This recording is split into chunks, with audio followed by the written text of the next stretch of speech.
Sir வணக்கம். சமூக ஊடகங்கள் மூலம் தனிநபர் தாக்குதலில் ஈடுபடுபவர்கள் மீதும் சம்பந்தப்பட்ட ஊடகங்கள் மீதும் நடவடிக்கை எடுக்க வேண்டும் அப்படின்னு சரத்குமார் அவர்கள் நேற்று ஒரு அறிக்கையை வெளியிட்டிருக்கிறாரு.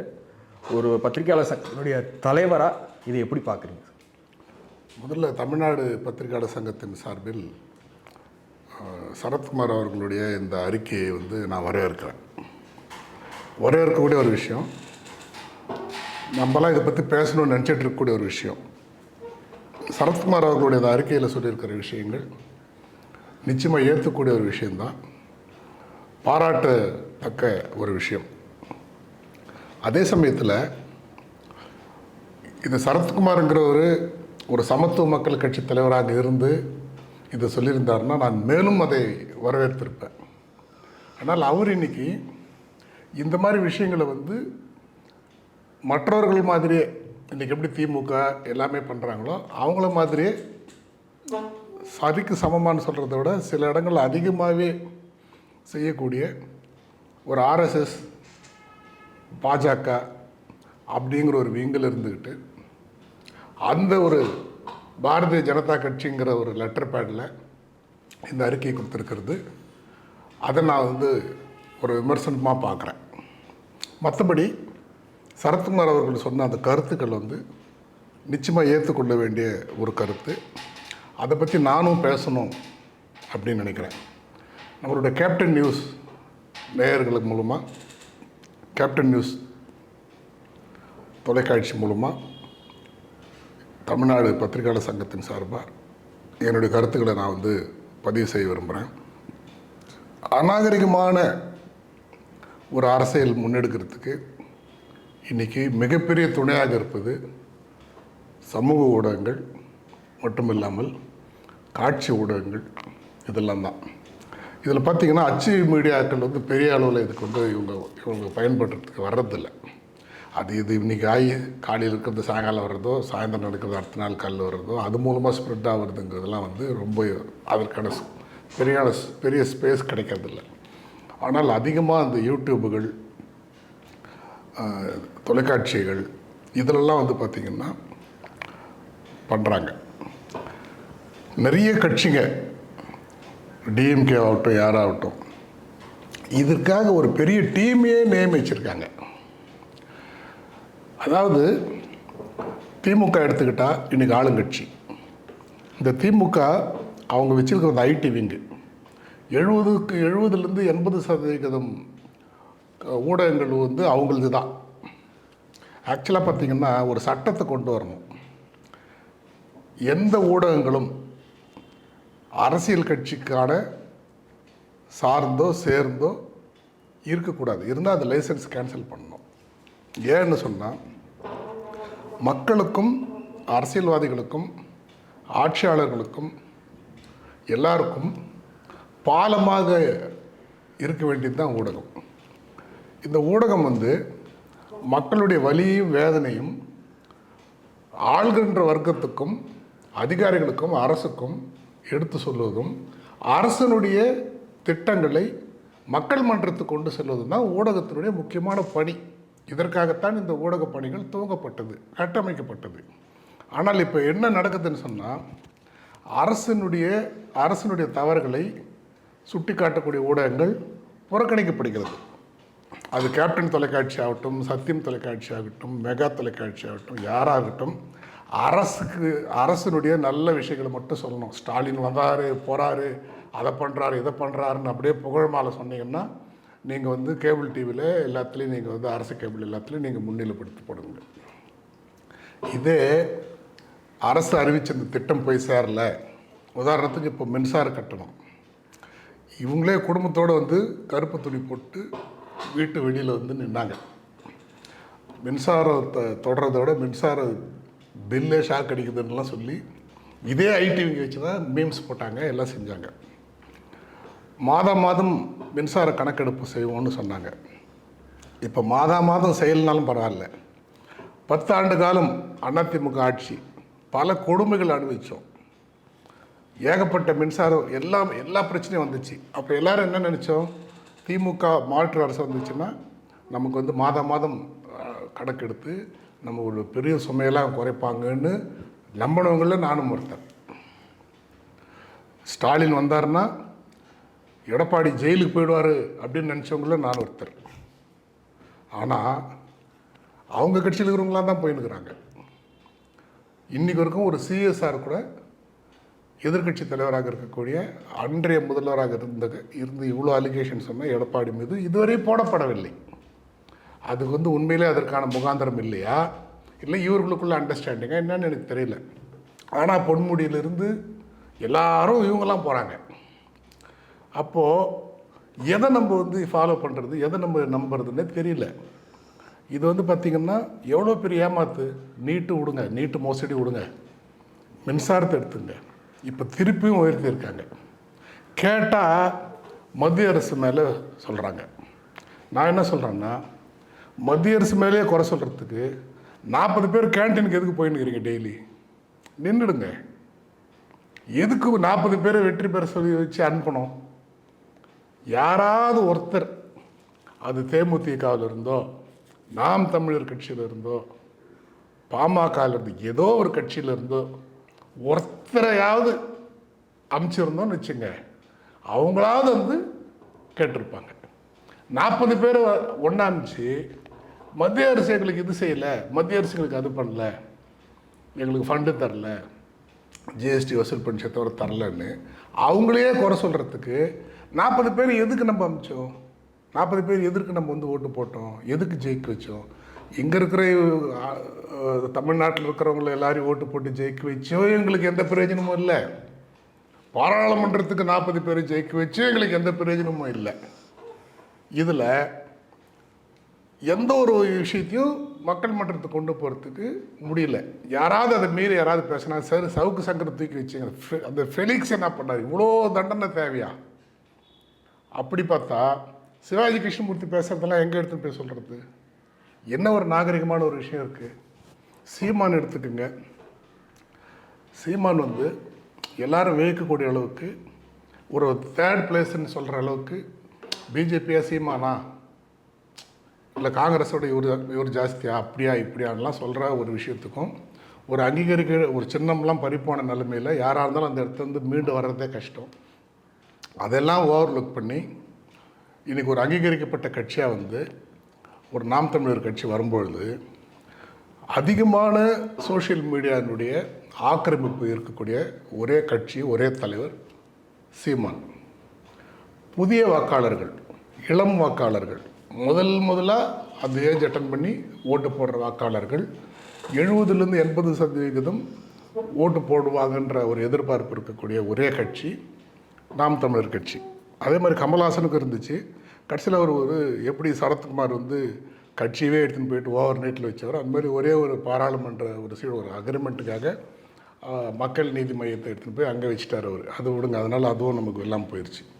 அப்படி இருக்கிற சூழலில் இன்றைக்கி ஏதோ ஒரு பீரியடில் எம்ஜிஆர் போன நேரத்தில் ஏடிஎம்கே டிஎம்கேக்கான அளவுக்கு அதிகமான அந்த ஒரு பிரச்சனைகள் போயிட்டு இருந்த சூழலில், அன்றைக்கி இருக்கக்கூடிய அரசியல் சூழலில் நாகூர் அனிஃபா பாடின பாட்டை வரிகளை மாற்றி அப்போ அதிமுக மேடைகளில் அவங்க பாடுறதும், அது மாதிரி எம்ஜிஆர் பற்றி ஏதாவது இவங்க பாட்டு இவங்க இதெல்லாம் அப்போல்லாம் இருந்துச்சு. அது காலகட்டங்கள் வேறு. ஆனால் அதை ஒரு கலைஞருங்கிற ஒரு மிகப்பெரிய தலைவர், இந்தியாவின் மூத்த தலைவர், அவர் மீது 1000 விமர்சனங்கள் இருந்தாலும் அவர் செய்த சாதனைகளை நாம் மறுக்க முடியாது. அப்படி ஒரு மறைந்த ஒரு தலைவரை இப்போ போய் அதை பற்றி போய் பாடிட்டு இருக்கிறதும், அதை போய் எல்லாருக்கும் சொல்கிறதும், அதை நியாயப்படுத்துறதும், கேட்டால் இதை நான் எழுதலை, அவங்க பாடினதை நாங்கள் பாடினா தப்பா, இப்படிலாம் சொல்கிறதெல்லாம் இருக்கு இல்லையா?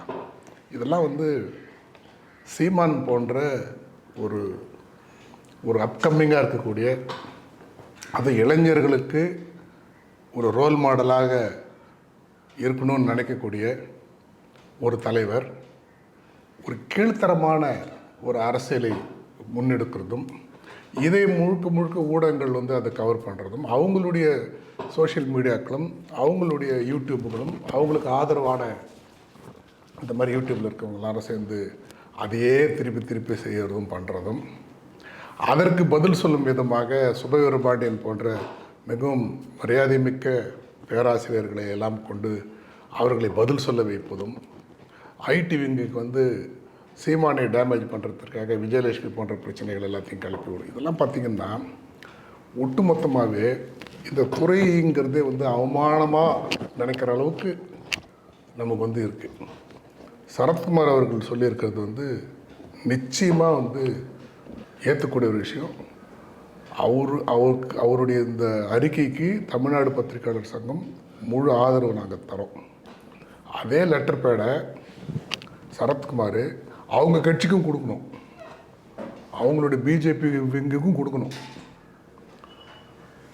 ஏன்னா அவங்களும் இதை நிறைய செய்கிறாங்க, இந்தியா பூரா செய்கிறாங்க.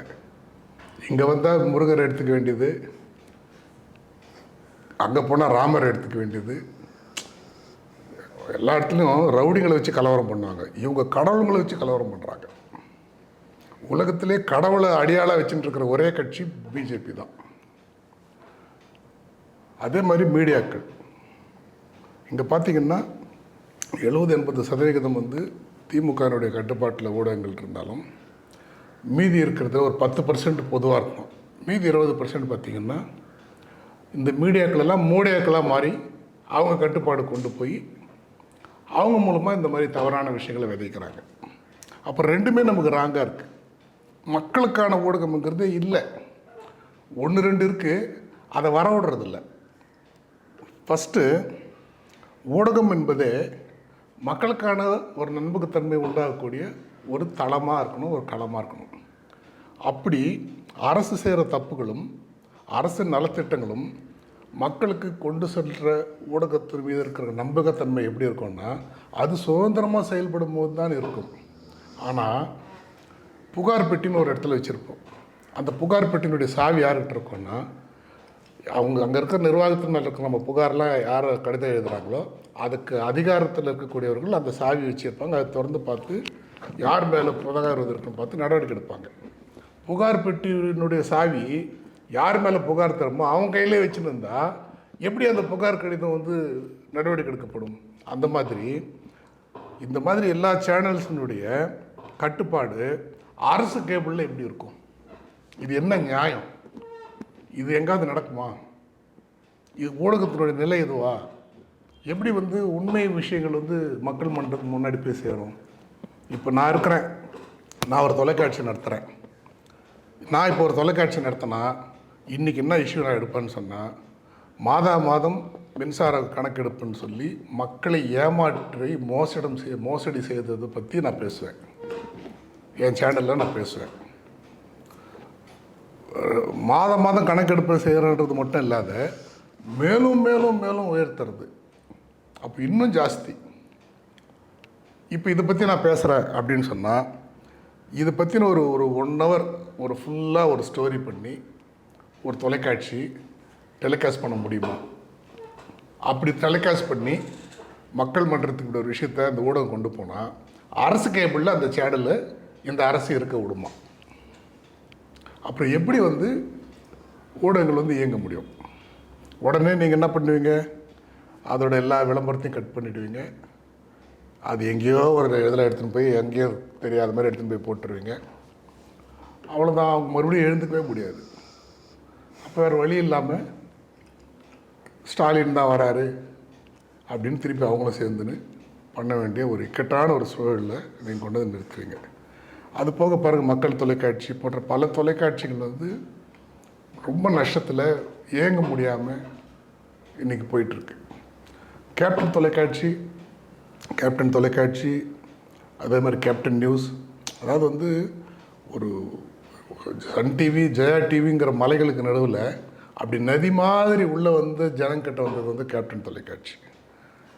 ஆனால் ஒரு நம்பகத்தனமான ஒரு தொலைக்காட்சியை இன்றைக்கி வந்து ஒரு லாபகரமாக இயங்கக்கூடியதுனாலும் பரவாயில்ல, நஷ்டத்தை சமாளிக்கக்கூடிய நிலைமையாவது இருக்கணும் இல்லையா? அப்படி கூட முடியாத ஒரு இக்கட்டான ஒரு நிலைமையில் கார்ப்பரேட்டுகளுடைய ஆதிக்கத்தின் மூலமாக இது போன்ற நடுநிலையாக இருக்கக்கூடிய மக்களின் பார்வையாக இருக்கக்கூடிய தொலைக்காட்சிகளையும் ஒரு பக்கம் முடக்கிறதும், பெரிய பெரிய ஐடி டீம் மாதிரி வச்சுக்கிட்டு தவறான விஷயங்கள் வந்து இப்போ உதாரணத்துக்கு பார்த்தீங்கன்னா பிரேமலதா விஜயகாந்த் வந்து ஒரு விஷயத்த சொல்கிறாங்க. முதல்வர் அவர்கள் அவருடைய உடல் நலத்தை வந்து கவனத்தில் கொள்ளணும், மூத்த அமைச்சர்களை வந்து பொறுப்பில் அமர்த்திட்டு அவருடைய உடல்நிலைக்காக அவர் வந்து வெளிநாடு சென்று அவர் உடல்நிலையை கவனிக்கணும்னு ஒரு கட்சி தலைவருங்கிற முறையில் ஏற்கனவே உடல்நிலை பற்றி கவலைப்படாமல் உடல்நிலை சரியில்லாமல் போனதால் ஒரு முதல்வராக வரக்கூடிய ஒரு வாய்ப்பை இழந்த தன்னுடைய கணவரை நேரில் இருந்து பார்த்த அந்த அனுபவத்தில், அந்த பாதிப்பில், இனி இப்படி ஒரு பாதிப்பு யாருக்கும் வரக்கூடாதுங்கிற ஒரு நல்ல எண்ணத்துலேயோ இல்லை அவர்களுடைய அந்த கேப்டன்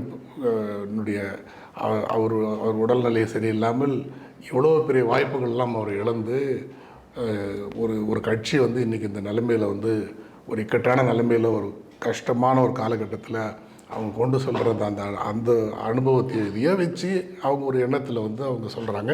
இல்லை அரசியல் ரீதியாகவே விமர்சனம் பண்ணுற மாதிரியாக கூட சொல்கிறாங்கன்னே வச்சுங்க. ஏன்னா வந்து இவ்வளோ மூத்த அமைச்சர்களை விட்டுட்டு உதயநிதியை கொண்டாந்து துணை முதலமைச்சராக வச்சுட்டு போகிறது மாதிரி பேசுகிறாங்க. ஸோ அதற்கான ஒரு அரசியலுக்கான பதிலாக கூட ஒரு அரசியல் கட்சி தலைவர் என்ற முறையிலே அவங்க வந்து உடல்நலத்தை கவனிங்க, மூத்த அமைச்சர்களை வந்து நீங்கள் பொறுப்பில் கொடுத்துட்டு போங்கன்னு அந்த ஒரு உள்நோக்கத்தோட ஒரு கருத்து சொன்னதாகவே இருக்கட்டும். அவங்க அந்த உள்நோக்கத்தில் சொன்னாங்களா, இல்லை பொதுவாக சொன்னாங்களா, இல்லை அவங்களுக்கு கேப்டனுடைய இழப்பினுடைய பாதிப்பு ஒரு நாள் வந்து சொன்னாங்களான்றது எதுவாக இருக்கட்டும். அப்போது ஒரு மெச்சூர்டு லீடர் என்ன பண்ணணும், அதை அக்செப்ட் பண்ணிட்டு போகணும், அதை ரிசீவ் பண்ணிக்கணும், இல்லைன்னா அதை கடந்து போகணும். இதுக்கு ஒரு பெரிய ஐடி விங்கை கூப்பிட்டு அவங்களுக்கு ஒரு ப்ராஜெக்டை கொடுத்து அவங்கள பற்றி கண்ணா முன்ன எல்லாரும் பேச வச்சு இஷ்டத்துக்கு பேச வச்சு நீங்கள் கேப்டன் இப்படி கொண்டாந்து உட்கார வச்சிங்க, அப்படி பண்ணீங்க, கையை தூக்குனீங்க, அப்படி இந்த மாதிரிலாம் அசிங்கமாக இருக்குது. இந்த இடத்துல போய் பாருங்கள், அப்படியே ஒரு கோயில் மாதிரி ஆயிடுச்சு. தினமும் வந்து கேப்டன் இருக்கிற இடத்துல வந்து ஜனங்க குவிறாங்க, வந்து டிராஃபிக் கட்டுப்படுத்த முடியல. அதுவும் சண்டேஸ்லாம் பார்த்திங்கன்னா நெருங்கவே முடியல. யார் அன்னதானம் போடுறாங்கன்னே தெரில, யார் வந்து பண்ணுறாங்க எதுவுமே தெரியல, தானாக இயங்குது.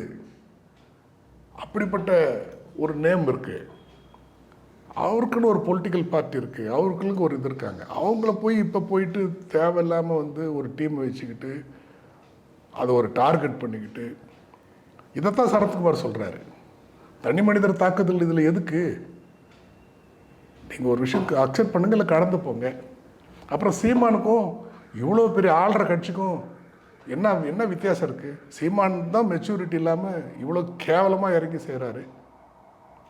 தமிழ்நாடு பத்திரிகையாளர் சங்கம் மாபெரும் மறைந்த தலைவர் முத்தமிழறிஞர் கலைஞர் அவர்களை இவ்வளோ தரக்குறைவாக வந்து என்றைக்கோ யாரோ பாடினதை வந்து மேலும் மேலும் இப்படி செய்கிறது, அதை நியாயப்படுத்துறதும், இந்த மாதிரி ஒரு அநாகரிகமான ஒரு பாடலை மேலும் மேலும் செய்கிறது தவறுன்னு நம்ம எப்படி சீமான் செய்கிற தவறுக்கு நம்ம வந்து சொல்கிறோமோ அதே மாதிரி தான் இந்த டிஎம்கே கவர்மெண்ட்டு பிரேமலதா விஜயகாந்த் போன்றவர்களை ஒரு ஐடி விங்கை வச்சு டேமேஜ் பண்ணி செய்கிற செயல்களும் தவறு அப்படின்னு இந்த இடத்துல நம்ம வந்து சொல்கிறோம். இதை வந்து சரத்குமார் ரொம்ப அழகாக சொல்லியிருக்காரு.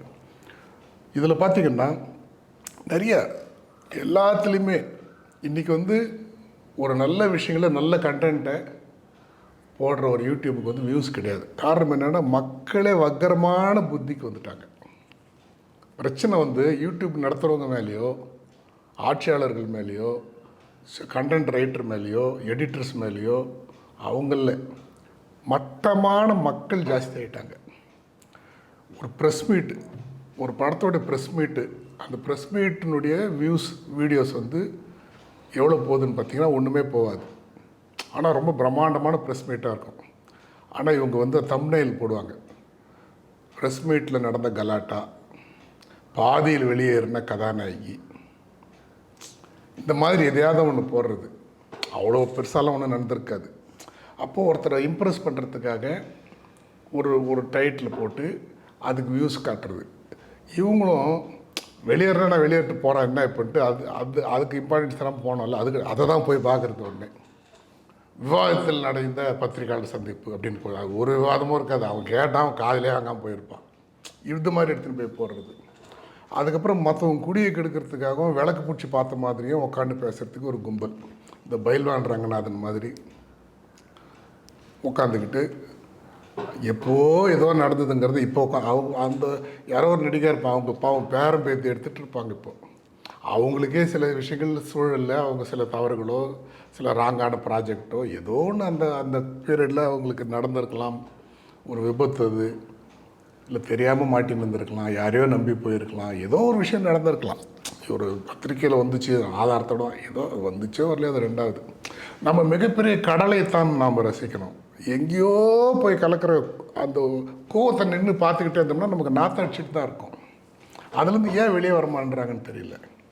அப்போ அவர் என்ன சொல்கிறாரு கேட்டால், நான் தான் ஃபேமஸ்ஸு, எனக்கு தான் வியூஸ் ஜாஸ்தி, எனக்கு வந்து டெய்லி இவ்வளோ பணம் தராங்க, என்கிட்ட வந்து பேசுகிறதுக்கு வந்து 1000 ரூபாய் கொடுத்தீங்கன்னா அன்னை தெரசாவை பற்றி மோசமான கேரக்டர்னு பேசுகிறார் அவர். பைல்வான் ரங்கநாதன் 5000 ரூபான்றதெல்லாம் வந்து ஜாஸ்தி, அதெல்லாம் தொடர் நிறைய பேசுகிறதுக்கு. நான் சொல்கிறது மினிமம் ஒரு வார்த்தையாவது. ஒன்றும் இல்லை, போயிட்டு 1000 ரூபாய் தரங்க, அன்னை தெரசாவுடைய கேரக்டரை பற்றி கொஞ்சம் தப்பாக பேசுகிறீங்கன்னா பேசுகிறார். 10,000 ரூபாய் கொடுத்தீங்கன்னா போப்பாண்டவரை பற்றி கேவலமாக பேசுகிறார். போப்பாண்டவர் ஒரு பொண்ணுக்கிட்ட போனார் அப்படின்னு ஆரம்பித்து உட்காந்து ஒரு 4 கணக்காக உட்காந்து பேசிகிட்டு இருப்பார். ஏன்னா அவர் 10,000 ரூபாய் கொடுக்குறாங்க. நம்ம பேசுகிறது போப்பாண்டவர்ன்றதை பற்றிலாம் அவர் கவலைப்பட மாட்டார். ஏன்னா அவர் ஏன்னா வாழ்க்கையில் எவனுமே 10,000 ரூபாய் கொடுத்ததில்ல இத்தனை வருஷத்தில். அவர் மற்ற துறைகளில் இருக்கும் பொழுது மாஞ்சின்னு வேலை செய்யும் பொழுது, பத்திரிகைகள் இருக்கும் பொழுது, எம்ஜிஆர் காலத்திலிருந்து எவ்வளோ உண்மை செய்திகளை புலனாய்வு செய்து வெளியிடும் போதெல்லாம் அவருக்கு எவனும் 100 ரூபா கூட கொடுத்துருக்க மாட்டான். கஷ்டப்பட்டு தான் வந்திருப்பார். ஆனால் இன்றைக்கி புறம் பேசுகிறதுக்கும் மற்றவங்களுடைய வாழ்க்கையை கேவலப்படுத்தி பேசுகிறதுக்கும் இதுக்கெல்லாம் வந்து நிறைய பணம் கொடுக்குறாங்கன்னா, இந்த குற்றத்திற்கு, இந்த அவலத்திற்கு காரணம் பைல்வான் ரங்கநாதன் மட்டுமே கிடையாது. நம்ம அவரை மட்டுமே இதில் குறை சொல்லக்கூடாது. எனக்கும் அவர் நண்பர் தான். அவரை மட்டுமே இதில் குறை சொல்லக்கூடாது. இதே பைல்வான் ரங்கநாதன் எவ்வளோ நல்ல விஷயங்களும் பேசுகிறார். நான் நிறைய விஷயம் பார்த்துருக்கேன். நல்ல விஷயங்களுக்கு குரல் கொடுத்துருக்காரு. சில உண்மையான விஷயங்களெல்லாம் அவர் பேசுகிறாரு. அதை பைல்வான் ரங்கநாதன் பேசினா கூட அதுக்கு வியூஸ் கிடையாது. பைல்வான் ரங்கநாதனே தான் நல்ல விஷயத்தையும் பேசியிருக்காரு, அதுக்கு வந்து வியூஸ் கிடையாது. அப்படின்னா பைல்வான் ரங்கநாதன் பேசுகிறாருன்றதுக்கு தான் வந்து வியூஸுன்றது கிடையாது. எவ்வளோ மட்டமாக ஒருத்தன் பேசுகிறானோ அதை பார்க்கறதுக்கு தான் இந்த ஜனங்க இருக்கிறாங்க அப்படிங்கிறது தான் இதோட விஷயம். இதைத்தான் சரத்குமார் சொல்லியிருக்காரு. பரவாயில்ல, வெளிப்படையாக சொல்லியிருக்காரு. எங்கே பாதி ராத்திரியில் ஒய்ஃபை எழுப்பி கூப்பிட்டு அவருடைய கருத்தை சொல்லிட்டு மறுபடியும் படுத்துருவாரோன்னு நினச்சேன். வெளிப்படையாக சொல்லியிருக்காரு. அதை வந்து ஒரு தனி நபராக சுப்ரீம் ஸ்டார் சரத்குமார் அப்படிங்கிற அந்த ஒரு மிகப்பெரிய நடிகர், மிகப்பெரிய ஒரு சமூகத்தில் இருக்கக்கூடிய ஒருத்தர், நிறைய ஃபேன்ஸ் இருக்காங்க, எல்லாம் இருக்காங்க, அப்படிங்கிற ஒரு இண்டிவிஜுவல் பர்சனாகவே சொன்னார்னா இது இன்னும் கூட வேல்யூ இருந்திருக்கும். இதில் ஒரே விஷயம் என்னென்னா, ஒரு நல்ல விஷயத்த சொல்லியிருக்காரு. அந்த லெட்டர் பேடில் அமைச்சிருக்கிறது வந்து அது என்னால் ஏற்றுக்க முடியல. ஏன்னா இதை வந்து அவங்களுக்கும் சொல்ல வேண்டிய விஷயம், அவங்களுக்கும் சேர வேண்டிய ஒரு விஷயம். இன்றைக்கி எத்தனை இதில் வந்து ஆம்ஸ்டாங் பின்னணியில் இருக்கக்கூடியவங்க பிஜேபி சம்மந்தப்பட்ட ஆட்கள் இருக்காங்கிறத அவங்க ஏற்றுக்கிட்டாங்க. ஆம்ஸ்டாங்குடைய கொலைக்கு அடிப்படை காரணமே வந்து ஆருத்ரா மோசடி தான். ஆருத்ரா மோசடியினுடைய மூல காரணமே அவங்களுக்கு மெயின் பேக்கிங்கே இந்த பிஜேபியினுடைய பார்ட்டிஸ் தான். ஸோ இதெல்லாம் வந்து நம்ம வந்து முன்னாடி வச்சு எல்லாத்தையும் தான் நம்ம பேச வேண்டியது இருக்குது. ஸோ இந்த சூழலில் சரத்குமார் அவர்களுடைய இந்த அறிக்கையை வந்து வரவேற்கக்கூடியது. தமிழ்நாடு பத்திரிகையாளர் சங்கம் வரவேற்கிறோம். ஆனால் தயவுசெய்து சீமான் போன்றவர்களாகட்டும், திமுக போன்ற மூத்த அமைச்சர்களாகட்டும், எல்லாருக்குமே நம்ம சொல்கிற விஷயம் என்னன்னா, இந்த மாதிரி வந்து உங்களுடைய வக்கரமான புத்திகளுக்கு ஊடகங்களை பயன்படுத்தி ஊடகவியலாளர்களுக்கு கலங்கத்தை ஏற்படுத்தாதீர்கள். இதில் நிறைய பேர் மக்களுக்கு இது மூலமாக சொல்கிறேன். ஒரு பத்திரிக்கையாளங்க நீங்கள் இதெல்லாம் செய்கிறீங்களேன்னு எங்களெல்லாம் நீங்கள் நினைக்காதீங்க. இதெல்லாம் நாங்கள் செய்கிறதில்ல. எங்களுடைய பார்வையில், எங்களுடைய போர்வையில் இவங்க ஒரு ஐடிவிங்கன்னு வச்சுக்கிட்டு இவங்க தான் இதெல்லாம் செய்கிறவங்க. இதெல்லாம் நாங்கள் எல்லோரும் எதிர்க்கிறவங்க. பத்திரிக்கையாளர்கள் யார் தவறு செய்தாலும் அது நாங்கள் வந்து வெளிப்படையாக சொல்கிறவங்க தான். இவங்களாம் இந்த ஐடிவிங்க மூலமாக பத்திரிகைன்ற பேரில் இவங்களுடைய ஆதரவான தொலைக்காட்சிகள் மூலமாகவும் இது மூலமாகவும் சோஷியல் மீடியா மூலமாகவும் இப்படிலாம் பரப்புகிறாங்கன்றதை இதன் மூலமாக தெரிவிச்சுக்கிறேன். தொடர்ச்சியாக வந்து கேப்டன் அவர்களுடைய கண்ட கனவை வந்து ஒரு கேப்டன் பார்த்திங்கன்னா போல்டாக எல்லாத்தையும் பேசுவார். அந்த மாதிரியான ஒரு பொலிட்டிஷியனாக சீமான் போன்றவங்களாம் வரணும், இந்த மாதிரியான மட்டமான ஒரு செயல்களில் இறங்கக்கூடாதுங்கிறத இதன் மூலமாக நான் கேட்டுக்கிறேன். நன்றி, வணக்கம். டிஎஸ்ஆர் சுபாஷ்.